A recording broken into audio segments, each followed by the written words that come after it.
I was once not in a similar situation, but I was once.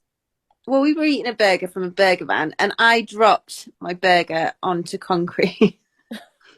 So I picked it back up, and then the person that I was with offered to swap burgers, and I was like, "Oh, thank you, but no, it's fine. I've dropped it. I'll eat it." Oh, Burger.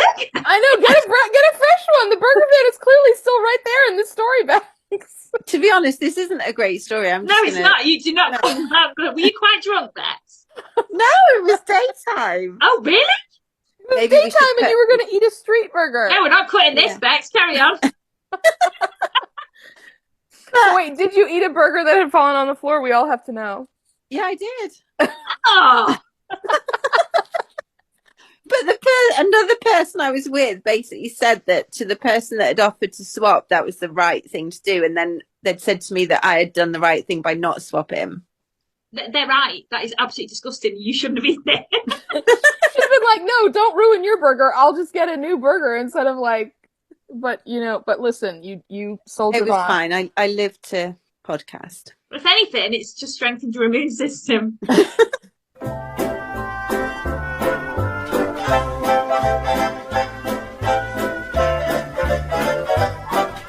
Then Cyril is immediately horrible. He says terrible things to her and everything. He's very mad and everything like that. And he doesn't like raise his hand to punch her, but I mean, obviously, physical abuse is threatening. I genuinely thought he was going to 100%. throw the baby. This is Oh, the second time I thought you that. I always don't know think why I thought they'd ever throw a baby in a BBC Sunday night thing, but I'm like, oh my God, he's going to throw the baby. No, I mean, physical violence is very much like that is what seems to be like leading up to whatever. Can I just say, sorry, for the record, to all our listeners and everything, I've never seen anyone throw a baby. I've never thought about throwing a baby in my real life. I've never witnessed it. I don't know why I think that when I watch this show. Carry on.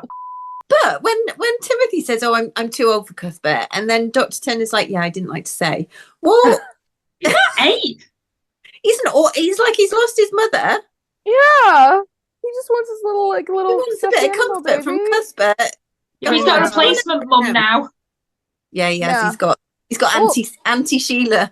Yeah. Dr. Turner was going to start charging him rent if things hadn't worked out differently. My gosh. I think if they were anybody else, they would have just been childless. Well, not that he's not childless because he's got Timothy. He's practically childless because he just lets him raise it up. he doesn't acknowledge his firstborn, so yeah, basically he doesn't really. Jenny is like I mean I know we were joking about Jenny causing Alec death, but like Jenny truly is kind of. Don't make me laugh too much. I'll start coughing. And then she goes in, and I thought they'd better be empty or something, and it'd be like a mix up. When I first watched it originally, I didn't think a baby would be thrown across the room, which is good. But like literally, she went in, and he was there. It was his corpse. It was proof that he was dead. I audibly gasped because I genuinely thought it was going to be a mistake. Oh God. And they made him look very convincing too. It was. Yeah, he did look dead. Awful. Oh, he did look dead. He did. Well, and I know this is like a very small point, but like there was something so tragic about the fact that they took his pillow away, and I just was like, oh, okay, it will get me going right now again. This is going to go to a patient who needs it. Oh God! Like the fact that they didn't get that anymore, and just being like, oh, it's still warm. Oh my gosh. Is So that anyway, so that when rigor mortis sets in, his neck's in the right position? That only lasts for a few hours. Sorry, I've watched too many like true crime detective shows now. Like I just saw my own face at that on the Zoom call. Like what?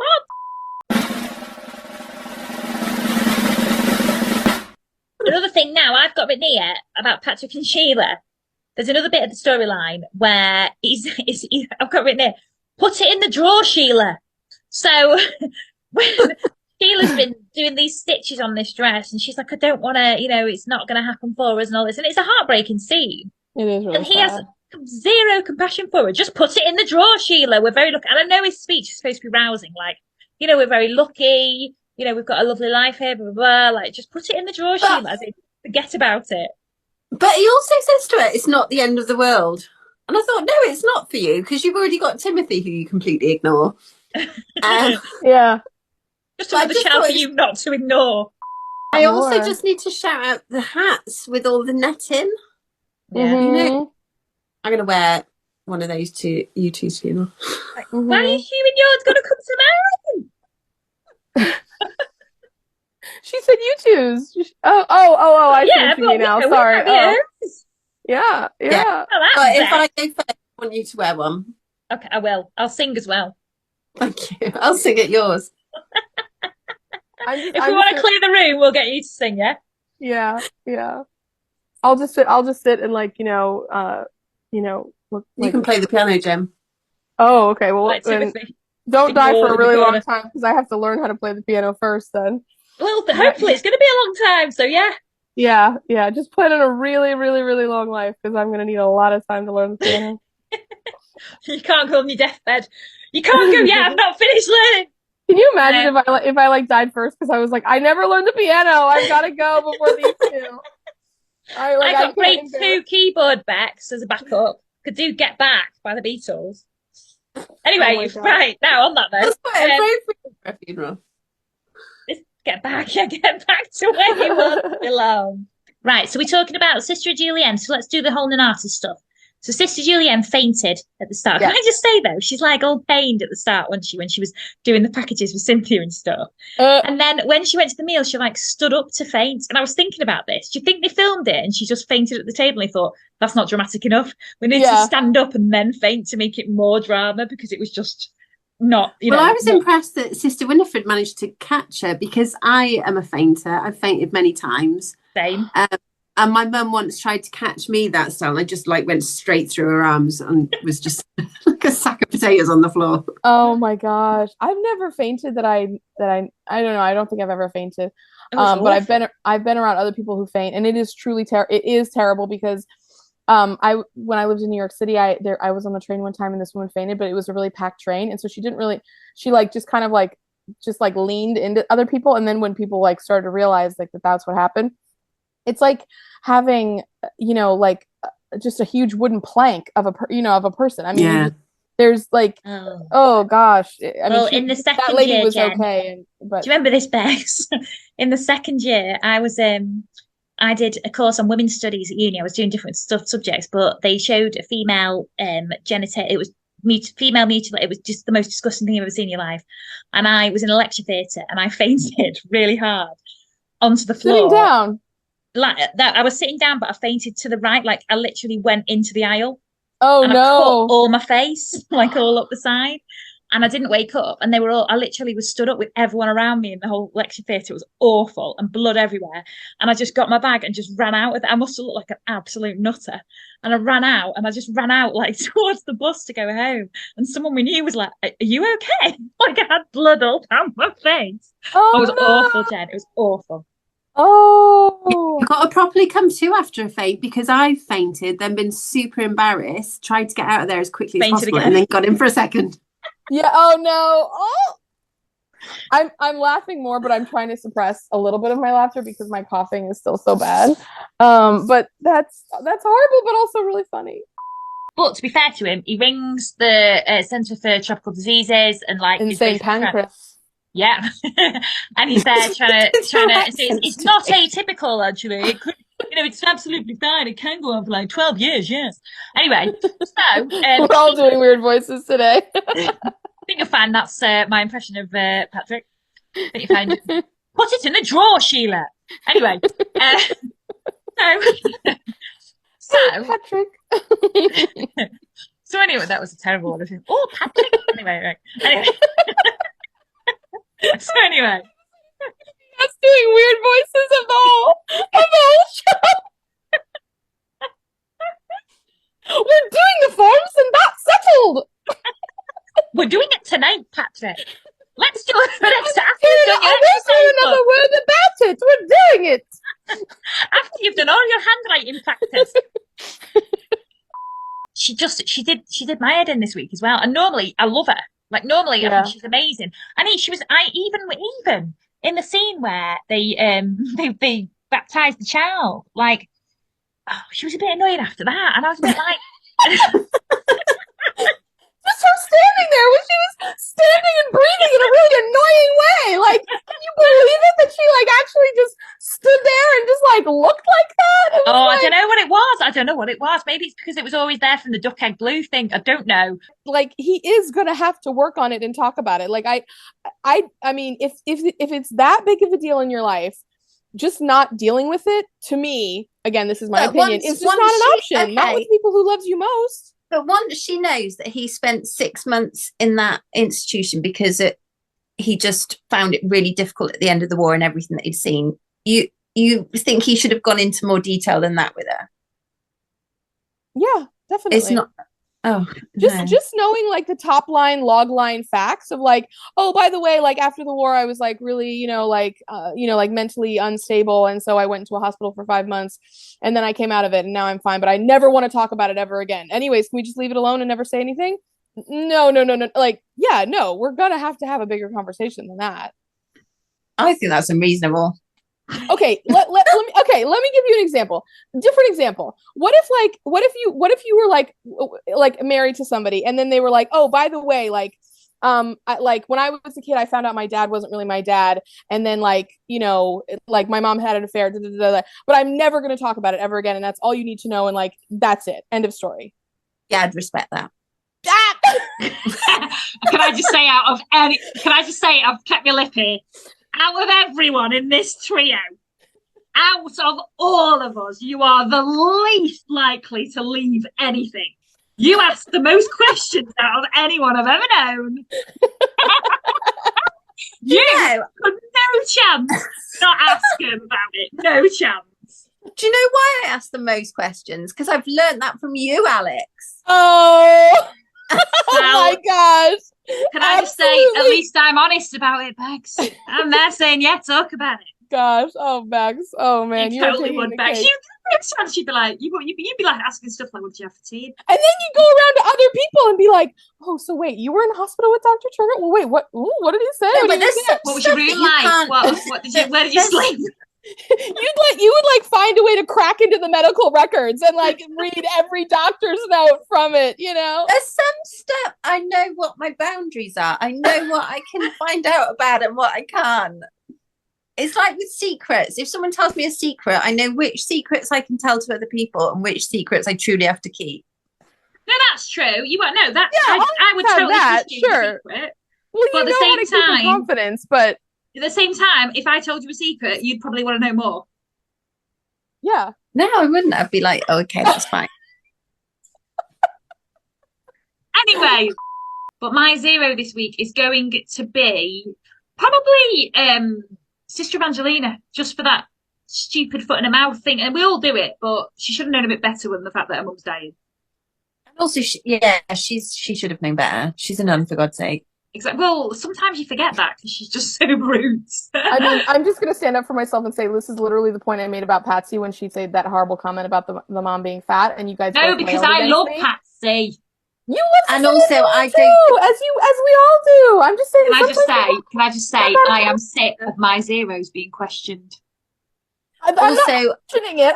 Listeners, you need to write in for support. I'm just saying I was ganged up on when I made the same comment a couple of weeks ago, and I just vindication for myself. Because Patsy didn't mean it. There was a full stop in Patsy's. What a whopper, full stop. Ooh, we can see who baby takes after. Yeah. 2 sentences.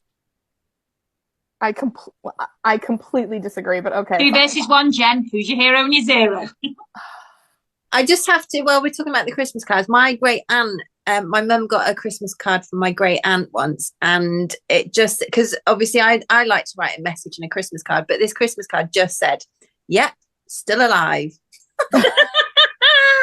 We used to get one from my mum's Auntie Claire that used to say, here's a £5 for the boys, because she had so many. Like my mum's from a massive Catholic family with like 42 cousins one side, and obviously Liam and Alex, like my brother's Liam, I'm Alex, like obviously she'd just be like, oh, Alex, boys' name, she'd be like, for the boys, and I should get dead annoyed at it. But then looking back now, she had a billion to send, bless her. I was like, he was right in front of us, and I totally missed it. And so that listener who wrote in and let us know that we were incorrect, love that catch.